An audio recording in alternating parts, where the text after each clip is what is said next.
suis Russambo Mitima, réalisateur et producteur de films, depuis une semaine confiné au Havre, à la maison avec mes enfants essentiellement.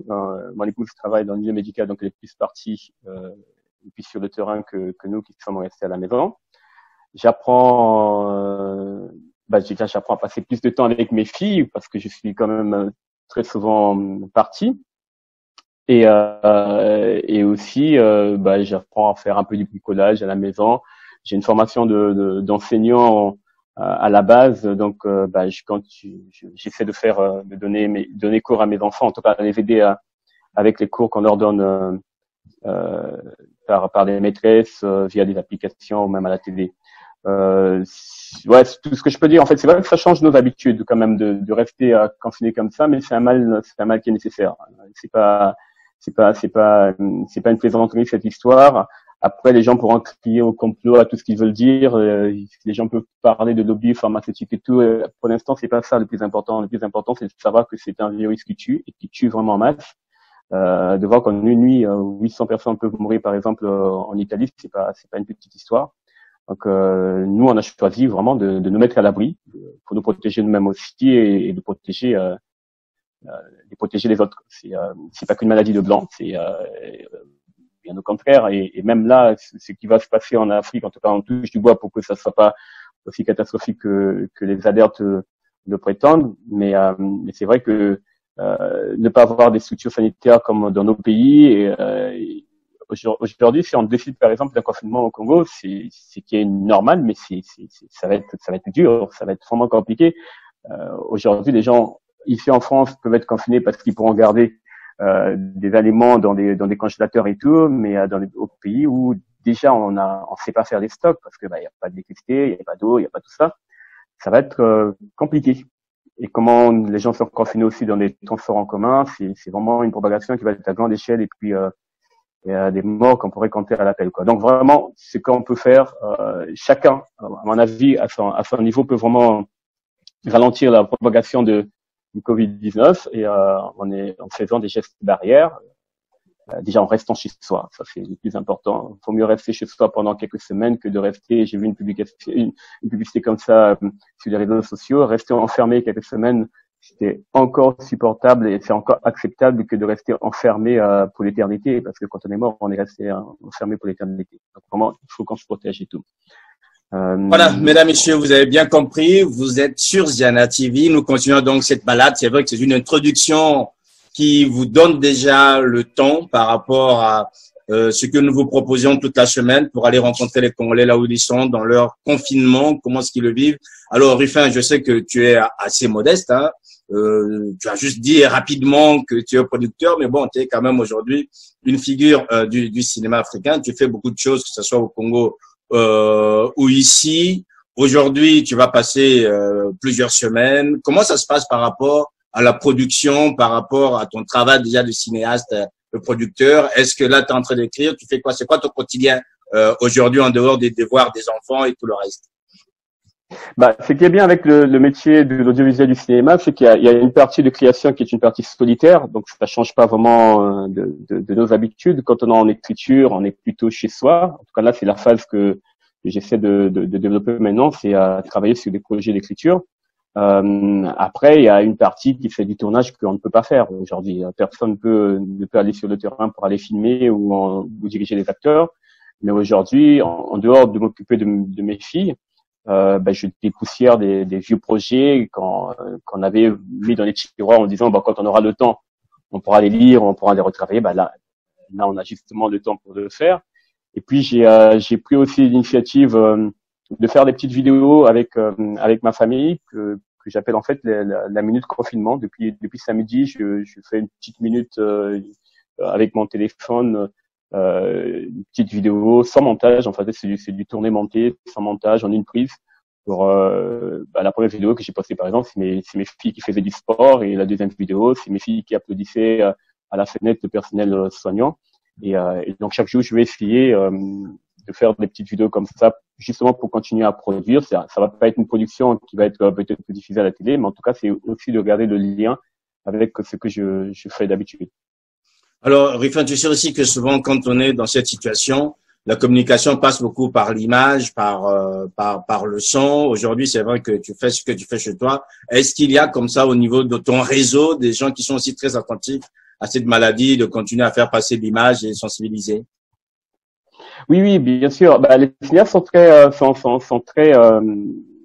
comment dire, sont très actifs. Moi, j'ai un ami ici au Havre qui réalise des petits films aussi avec sa famille depuis quelque temps. Je sais que du côté de la Belgique aussi, il y a un ami, petit frère, Marvin, qui a lancé une politique de sensibilisation au Covid-19 en langue, en demandant aux gens d'expliquer, en tout cas de dire dans leur langue maternelle ce qui se passe et de diffuser du mieux qu'on peut. Et d'autres personnes essaient de multiplier aussi des activités pour essayer d'égayer un peu des gens pour qu'on ne soit pas, parce qu'il y a quand même une grande psychose aussi, hein, les gens ne savent pas d'où ça va venir et tout, donc du coup on a peur. Et il faut trouver aussi des éléments, des petites activités comme ça ou des initiatives qui peuvent essayer de faire comprendre aux gens que c'est un temps, ça va passer, mais c'est nécessaire. Il faut le supporter, il faut pas le subir comme un prison, comme certains disent. C'est certes contraignant, mais c'est une contrainte nécessaire et chacun peut se réinventer, trouver des moyens pour tenir. Voilà, continuer à produire, continuer à travailler, continuer à réfléchir. Rufin, est-ce que aujourd'hui, c'est vrai que tu l'as évoqué au début, avec tout ce que tu entends, avec tout ce qui se dit, notamment dans le milieu africain, est-ce que tu es inquiet par rapport à la réponse que nous pourrions donner collectivement à cette maladie? Je pense que les gens ont conscience quand même. En tout cas, ici, je sens que des gens ont conscience de ce qui se passe. Beaucoup de gens sont confinés et ça c'est une bonne chose. Mais c'est vrai qu'il y a encore c'est la désinformation, c'est la psychose, la désinformation, et puis cette envie de dire quelquefois l'Europe serait en train de détruire l'Afrique. Ça, j'entends ça beaucoup, et c'est triste. J'ai reçu encore il y a quelques jours des vidéos et même des audios où des frères ici en Europe demanderaient à nos frères en Afrique de ne pas accepter, si un jour un vaccin arriverait, de ne pas se faire vacciner parce que ce vaccin serait une façon d'éradiquer la population noire.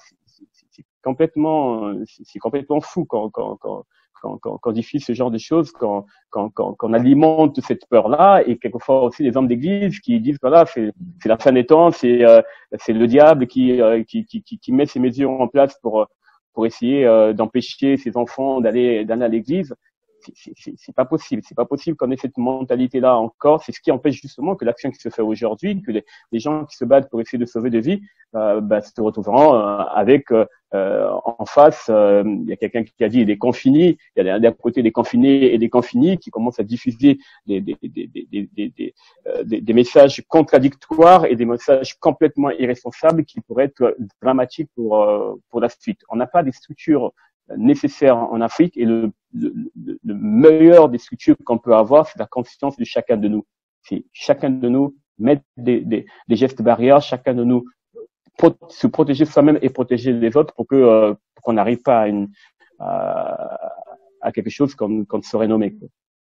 Alors, Rufin, tu as une épouse qui est aujourd'hui dans la santé, tes enfants ont une maman qui est dans la santé. C'est quoi le quotidien comme ça quand on a une mère et une épouse qui est en première ligne et avec tout ce qu'on entend? C'est comment ça se passe?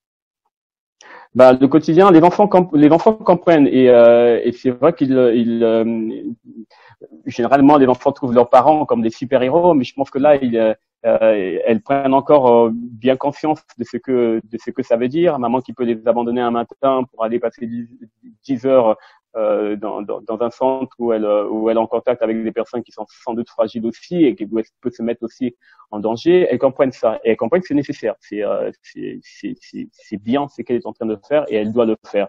Et elles comprennent aussi que papa change un peu ses habitudes, et que papa commence à faire des devoirs avec eux tout. Dans le quotidien, on en parle régulièrement. On a instauré ce rituel.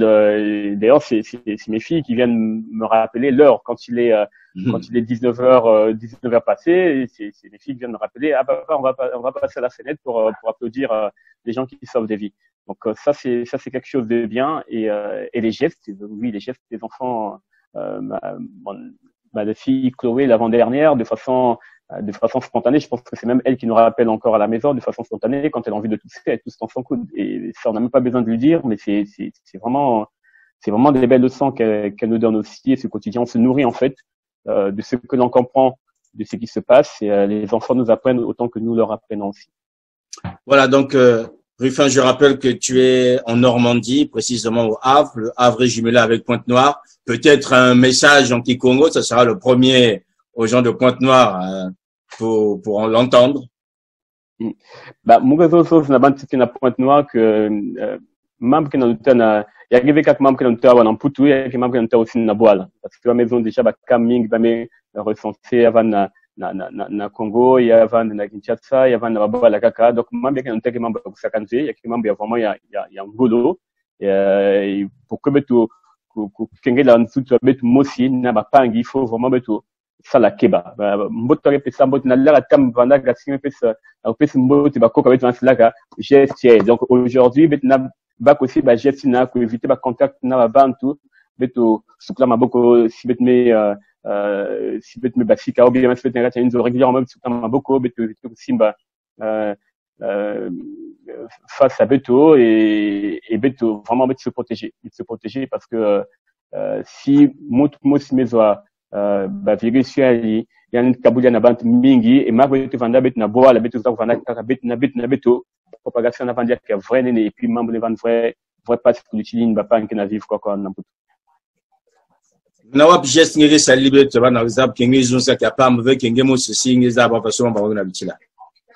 Ben, moi, ça geste, il y a une mois, na mungu na Slack, régulièrement, il y a quelque dans la katia kikoseani.